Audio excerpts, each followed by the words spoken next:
नमस्कार दोस्तों, स्वागत है आप सभी का एक बार फिर से। दोस्तों, आज हम आपको एक ऐसी घटना बताने वाले हैं जिसे सुनकर आपके होश उड़ जाएंगे। दोस्तों, ये घटना घटित हुई बिहार के एक गांव में, जहां अपने नाग की हत्या का बदला लेने के लिए नागिन ने करी सारी हदें पार। ये घटना जानकर आपके रोंगटे खड़े हो जाएंगे, लेकिन आगे बढ़ने से पहले महादेव के भक्त कमेंट सेक्शन में हर हर महादेव जरूर लिख दें। दोस्तों, ये घटना है बिहार के एक छोटे से गाँव अरवल की, जहां आदित्य और सुनील नाम के दो दोस्त इसी गांव में रहते थे। वो दोनों एक गरीब परिवार से थे, इसीलिए वो दोनों काम के सिलसिले में अक्सर दूसरे गांव जाया करते थे। जिस रास्ते से वो जाते थे वो रास्ता एक जंगल से होकर जाता था। उसी जंगल में रास्ते के करीब ही एक विशाल बरगद का पेड़ था। उसी बरगद के पेड़ पर एक इच्छाधारी नाग नागिन का जोड़ा रहा करता था। एक दिन की बात है, नागिन यूं ही जंगल में भ्रमण के लिए चली गई, लेकिन नाग वहीं पेड़ के नीचे सो रहा था। जब आदित्य और सुनील शाम को उसी रास्ते से अपने घर आ रहे थे जहां वो बरगद का पेड़ था, तो उस समय वहां पर थोड़ा अंधेरा था। तो अचानक उन दोनों की नजर उस नाग पर पड़ गई। पैरों की आहट से नाग नींद से जाग जाता है और अपनी सुरक्षा के लिए अपना फन उठाकर फुफकारने लगता है। नाग को इस तरह से देखकर वो दोनों काफ़ी ज़्यादा डर गए। उन्होंने सोचा कि ये नाग हमें ज़रूर डस लेगा, इसीलिए उन दोनों ने पास में पड़ा एक डंडा उठाया और उस नाग को डंडे से पीट पीट कर बुरी तरह से मार डाला और उसे उठाकर उसी पेड़ पर लटका दिया। और यही उन दोनों की सबसे बड़ी गलती थी। जब दोनों को पता चला कि ये कोई साधारण नाग नहीं है, बल्कि एक इच्छाधारी नाग है, तो जल्दी से दोनों अपने घर की तरफ भागे। इधर जब इच्छाधारी नागिन वापस उसी पेड़ के पास आई और अपने मृत नाग को पेड़ के ऊपर लटका हुआ देखा, तो उसे देखकर वो तो बेसुध हो गई। उसने अपने नाग की आंखों में उसके कातिलों को जो देख लिया था, अब उसके दिमाग में एक ही बात चल रही थी कि जिसने भी मेरे नाग की हत्या की है, मैं उन दोनों इंसानों को इसी पेड़ के पास लाकर मारूंगी। दोस्तों, नागिन का गुस्सा 7वें आसमान पर था। ऐसे में दोस्तों, आपको बता दें कि नाग नागिन एक दूसरे से बहुत प्रेम करते हैं, एक दूसरे के बिना ये नहीं रह सकते।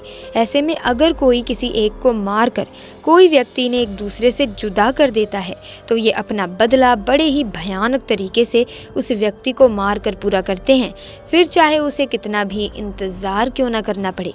ऐसे में उसने बहुत सालों तक उसी पेड़ पर रहकर अपने नाग के कातिलों का इंतज़ार किया, परंतु आदित्य और सुनील ने उस घटना के बाद से उस स्थान से निकलना ही बंद कर दिया था।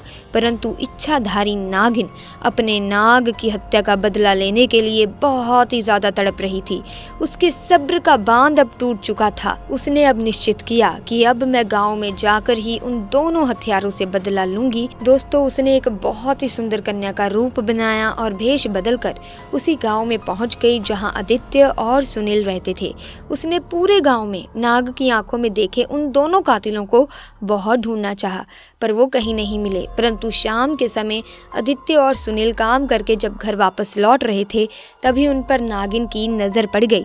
उस समय उसने बहुत ही सुंदर लड़की का रूप धारण कर रखा था। ऐसे में वो आदित्य और सुनील को अपनी सुंदरता से लुभाने लगी। वो दोनों उसकी सुंदरता पर मोहित हो चुके थे।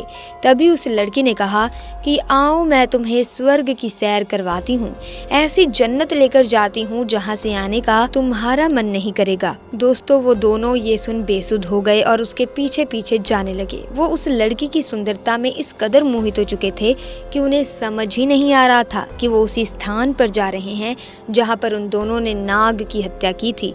अब वो इच्छाधारी नागिन उन दोनों को लेकर उसी पेड़ के पास आ गई और अपना भयंकर विशाल रूप उन दोनों को दिखाया, जिसे देखकर दोनों के होश उड़ गए और डर के मारे दोनों कांपने लगे। नागिन ने दोनों को डस डस कर उसी पेड़ के पास मार दिया और पुनः उसी पेड़ के पास रहने लगी। दोस्तों, हमेशा इस बात का विशेष ध्यान रखिएगा कि किसी भी प्रकार से जाने अनजाने से आप किसी भी सांप या नाग नागिन को चोट ना पहुंचाएं, क्योंकि हमारी ये गलती हमारे ऊपर बहुत भारी पड़ सकती है। नाग हो या नागिन, ये सब महादेव शिव के गहने हैं। हमारा कार्य है कि जैसे हम महादेव की भक्ति करते हैं, ठीक उन्हीं के साथ हमें इनकी पूजा अर्चना करनी चाहिए, ना कि इन्हें चोट पहुंचानी चाहिए। तो दोस्तों, आज की वीडियो में बस इतना ही। आपकी इस घटना के प्रति क्या राय है, हमें कमेंट सेक्शन में ज़रूर बताइएगा। इसी के साथ वीडियो अच्छी लगी तो वीडियो को लाइक और शेयर करना ना भूलें। साथ ही चैनल को सब्सक्राइब करके बेल आइकन को प्रेस कर दें, ताकि इसी तरह की वीडियो वीडियोस की अपडेट आपको मिलती रहे। मिलेंगे दोस्तों नई वीडियो में नई घटना के साथ, तब तक के लिए आपका बहुत बहुत धन्यवाद। हर हर महादेव।